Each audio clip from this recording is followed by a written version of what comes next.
Hi, I'm John, one of the Highrock pastors, and I have to say that being part of the Highrock community has been a fantastic privilege for me.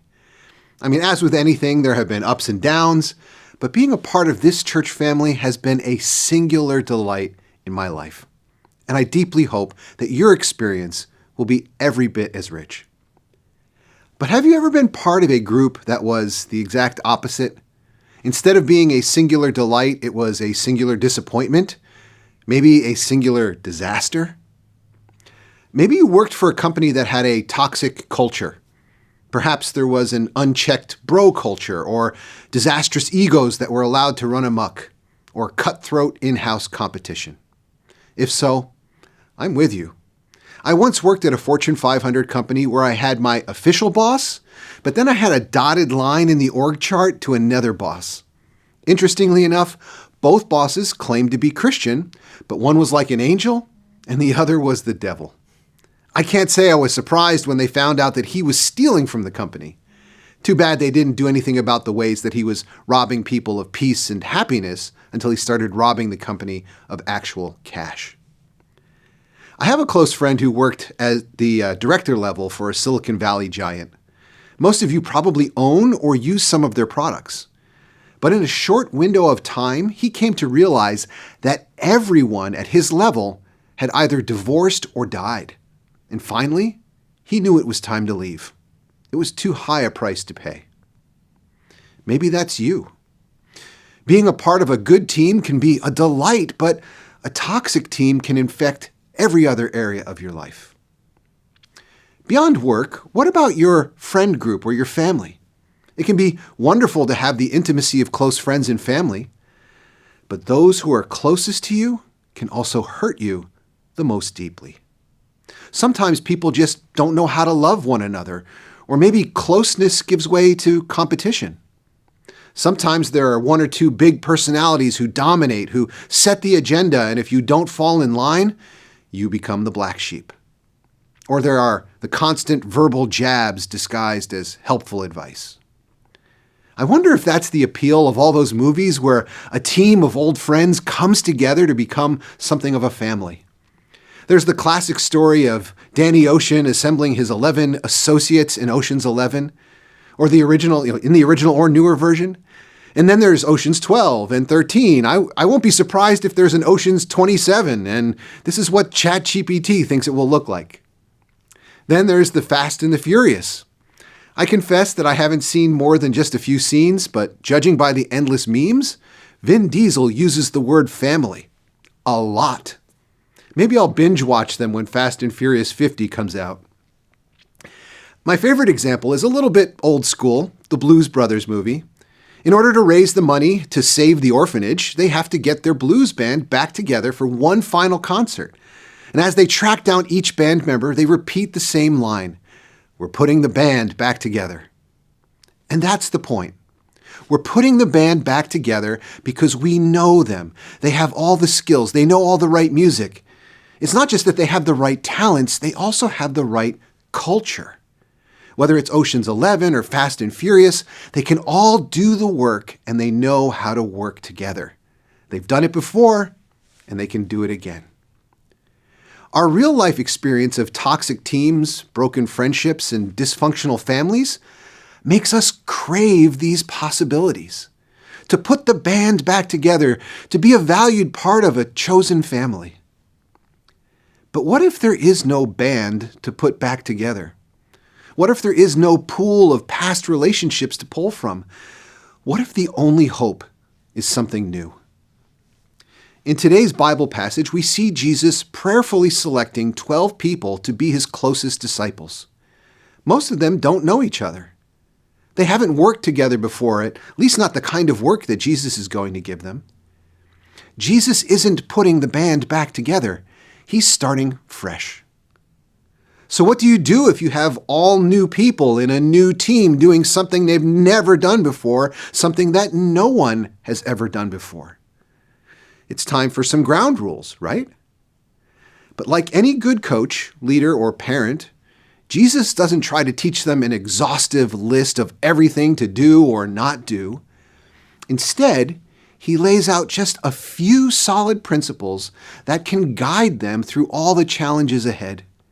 He's talking about values more than laws or rules, and that distinction is critical to understand. When someone draws a line in the sand and says, "This far and no further," what's your first impulse? Doesn't something in you want to cross that line? Or maybe your first impulse is to walk right up to the line. It's like when you were a kid on a family road trip, fighting with your siblings in the back seat. "Mom, Dad, he's touching me." And your parents yell, "Nobody touch anybody. Don't cross that line." When you hear that, what's the first thing you do? "I'm not touching you. I'm not touching you." Jesus knows us too well. So instead of giving the disciples a set of rules, Jesus lays down a path, really two paths. A path toward blessing and a path towards woe or sorrow. Blessings and sorrows, blessings and woes, with a clearly marked path towards each destination. I think what Jesus is doing is creating a new culture, a way of living and being and doing that defines a team, a family, a community. Of course, what Jesus is doing isn't taking place in a vacuum. This moment is overflowing with history. First, Jesus chooses 12 disciples to also be apostles. The word apostle means one who is sent out, someone with a special mission to do something new. But why 12? What's so important about that number? Up until that time, the people of God had been defined by their connection to Jacob, whose name became Israel. And Jacob had 12 sons that became the 12 tribes that formed the nation. By choosing 12 apostles, Jesus seems to be creating a new people of God, a new family defined not by bloodlines, but by their spiritual connection to Jesus. But just in case anyone misses that clue, Jesus does a second thing that also echoes the past. These pairings of blessings and woes appear to be a callback to Deuteronomy, the final book of Moses. When the people were about to enter into the promised land for the first time, Moses said, "Be silent, Israel, and listen. You have now become the people of the Lord your God." That's the context, becoming the people of God. And then Moses gives instructions that when they enter the land, 6 of the 12 tribes will stand on Mount Gerizim to pronounce the blessings, and 6 of the tribes will stand on Mount Ebal to pronounce the curses, or woes, as Luke calls them. So here is a modern picture of these two mountains, separated by a valley with the historic city of Shechem in the middle. In essence, they are being given a choice. Not a line in the sand, but a choice between two paths. Mount Gerizim represents the path to blessing. And on the other side, Mount Ebal represents the path to curses and woes. Fittingly, Mount Gerizim was fertile with trees and grass, while Mount Ebal was largely barren limestone. It's as if Jesus is recreating this historic moment in miniature fashion. The people of God, composed of 12 tribes, now becomes 12 apostles, and Jesus himself announces the two paths that we can take, the two mountains we can stand upon. Do we want to walk towards the mountain of blessing, or do we want to walk toward the mountain of sorrow and woe? Again, these are not rules or laws, they are values, principles, signposts on a path that leads to an ultimate destination. A rule says, stop, do not move, do not cross that line. A value says, don't stop, keep moving forward. Where do you want to go? Blessing or sorrow? Know the signs. When I first became a believer, I was deeply moved by the hope of having a new family. My parents separated when I was just 9 years old. I was the oldest of 3 boys, and I was told that I had to be the man of the family and help raise my younger brothers. Having my parents separate and divorce was terrible, but it was still better than having them stay together. A pot or pan or two was known to fly through the air in our house, and the police knew our address by heart. That's not the half of it, but I think you get the picture. I desperately wanted a family. Just maybe not my family. Maybe the Fast and the Furious is really calling my name. I think if I had been there when Jesus was putting together this new family, my heart would have been almost broken with hope. Yes, Jesus, I want to be a part of this new family. I want to know the path to this blessing as the people of God. Right now, we're in the second part of a series in which we're walking through the Gospel of Luke. And right now, we're especially focusing on the kind of kingdom life into which Jesus is leading us. So let's pay attention to these signposts. Let's walk through each of the blessings and curses as Jesus lays them out. Let's learn the signs that can lead us to the home we've always wanted, but never had. And let's pair up the blessings right alongside the woes. First, Jesus says, "Blessed are you who are poor, for yours is the kingdom of God. But woe to you who are rich, for you have already received your comfort." Wait, does this mean that poverty is virtue and wealth is sin? Is Jesus saying that we can't have nice things? Maybe, but I don't think so. Remember, Jesus is illustrating a path towards a destination, not a line in the sand that we'll always be tempted to cross. After all, if being poor is virtuous, then how poor is poor enough? And if being rich is sinful, then how much is too much? I want to know where that line is, and whatever that line is, I'm probably going to want to edge right up to the line. Instead, I think Jesus is shaping a culture, a way of being a team together, a family of God. Being poor or rich is a matter of generosity and taking care of one another's needs. It's a matter of being in solidarity with one another rather than tolerating a world in which there have to be winners and losers. Remember, when John the Baptist was preparing the way for Jesus, he started with the very same idea. He told the crowds, "Anyone who has 2 shirts should share with the one who has none, and anyone who has food should do the same." If a certain amount of wealth is good and a certain amount is bad, then that's simple. I can just shoot for that number and still not have to love anyone. Instead, if being poor means being generous enough to become poor in the act of taking care of others, that's not a line, that's a path. It's a culture of humility and generosity and solidarity. In other words, there's no inherent value in poverty. Instead, there is value in all of us making sure that no one is struggling and suffering alone. On the flip side is that if we use our wealth to just take care of our own comfort without regard to others, then we're actually walking away from being part of God's family. We're choosing the path to Mount Ebal, the mountain of sorrow.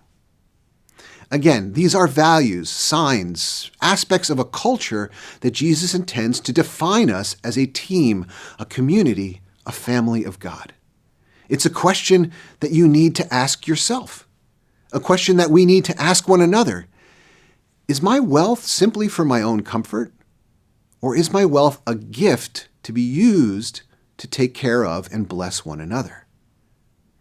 Later on in Luke's gospel, we're told that several of Jesus' disciples were wealthy women who were supporting Jesus and the disciples. People like Mary Magdalene, Joanna, the wife of Chuza, the manager of Herod's household, Susanna, and many others.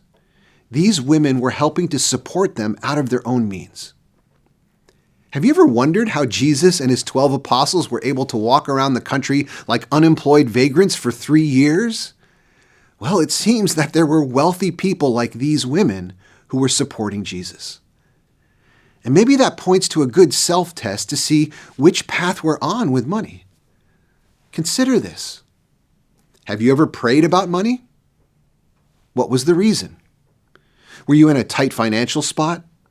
Was a lack of money causing stress in your relationships? Did you want to give your children a leg up on others by granting them better opportunities? There's nothing inherently wrong with any of these desires. But praying about money for you and your family is very different than praying for more money so that you can be more generous to others, like the women who supported Jesus and the disciples. Or, if you get a big raise or a big bonus or have a great year with your business, you're going to be excited. But why are you excited? Are you excited for all the toys and experiences that you can buy? I'm not saying there's anything wrong with that, but ask yourself, are you equally excited about the opportunities that God is giving you to be even more generous, to partner with our generous God in blessing the world? This same culture of generosity is what marks the next part of blessing and woe. Blessed are you who hunger now, for you will be satisfied. Woe to you who are well fed now, for you will go hungry. Once again, we have to think a little more deeply than just simple hunger. Why will the well-fed go hungry later? Because they overate while others had too little to eat. That's not the path to participation in God's family. The right path, the path to Mount Gerizim, the path to blessing, is marked by generosity and solidarity in taking care of one another's needs. I once led a summer church retreat where we put this principle into practice in a fun exercise. At dinner time, we had a cookout with everyone's favorite foods, but no one was allowed to serve themselves. You couldn't even ask someone else to get you anything. All you could do is take care of the needs of others. You had to be silent about your own needs or desires. Everything went smoothly and people were serving one another and smiling and laughing. It was about a half hour in when someone finally turned to me and said, "Hey, have you had anything to eat?" And I said, "Actually, no." And I began to wonder about Jesus. Jesus came from heaven to earth. He emptied himself of all his wealth in order to provide for us. In 2 Corinthians 8:9, we're told that Jesus, though he was rich, for our sakes became poor, so that through his poverty we might become rich in all the most important ways. Jesus himself walked the path that he intends for us to follow. And please, I don't mean to make myself a hero in this story. I put on like 30 pounds during the pandemic, and that weight did not come from taking care of the needs of others. I have a lot to learn and relearn about these values, this culture, this path of blessing that is core to being a part of God's family. To put it simply, Jesus is saying, it is more blessed to give than to receive. This same theme of delightful generosity permeates the next pairing of blessing and woe. Blessed are you who weep now, for you will laugh. Woe to you who laugh now, for you will mourn and weep. Are you willing to pay a price to bring joy to others? Is that the path you're on? Or are you on the path that looks away from the suffering of others because their pain might hinder your own happiness? Team Jesus, the family of God, is one where we, in solidarity, enter into the struggles and pain of others to lift one another up. That's what Jesus does for us. Jesus isn't a cosmic killjoy. In fact, last Sunday, Pastor Dave talked about how the religious leaders, like the Pharisees, were the killjoys. Jesus had nothing against having some fun. Jesus' opponents challenged him, saying, John's disciples often fast and pray, and so do the disciples of the Pharisees, but yours go on eating and drinking. And if you remember, this exchange took place while Jesus was at a party thrown by Matthew with his tax collector buddies who wanted to meet Jesus. So whether it's money or food or happiness, it's not so much about how much you have. It's much more about how much you share with others. Do we trust Jesus when he says that it is more blessed to give than to receive? The fourth and final pairing of blessing and woe might be even more challenging and countercultural than all the rest. Jesus says, "Blessed are you when people hate you, when they exclude you and insult you and reject your name as evil because of the Son of Man. Woe to you when everyone speaks well of you, for that is how their ancestors treated the false prophets." This path to Mount Gerizim, the path to blessing, it's a path marked by working for God's pleasure rather than the approval of others. In fact, you know you're in danger when no one has a bad word to say about you because of your dedication to Jesus. I remember when I first became a believer, and I went to every one of my friends and family to share how much Jesus' love had impacted me. And at that time, my dad really didn't want to hear it. In his mind, his faith as a young man was something that had made him weak and taught him how to be less of a man and more of a doormat. The fact that I seemed to need Jesus so much in his mind meant that I was weak. That Christmas, he bought me a keychain that said in big, bold letters, "God loves me." Now, don't get me wrong. The fact that God loves me and you is a deeply powerful, life-transforming truth. But in the form of this shiny, kitschy bangle, it was like a proclamation of pathetic weakness. I don't know how I kept my mouth shut and held my emotions in check in order to say thank you. Now, this wasn't the first time that someone thought less of me because of Jesus, and it wasn't the last. But it was the first time that it really stung because my own father thought so little of me. We started today by thinking about how we have been let down or hurt by teams and communities and friends and even our own families. Without Jesus, we just don't know which way is up. That's why these blessings and curses seem so upside down. Our world, our culture, our values are so anti-God, so twisted, so upside down that Jesus seems upside down until he turns us right side up. Love, trust, forgiveness, solidarity, generosity, these are not weaknesses. Being generous by giving away good things is not losing them, it's multiplying them. And Jesus isn't just giving us rules for how to live a saintly life. These are signposts on a path that leads to blessing, that leads to life. Through the power of Jesus and his Spirit, this is a roadmap for how to live as a new family of God.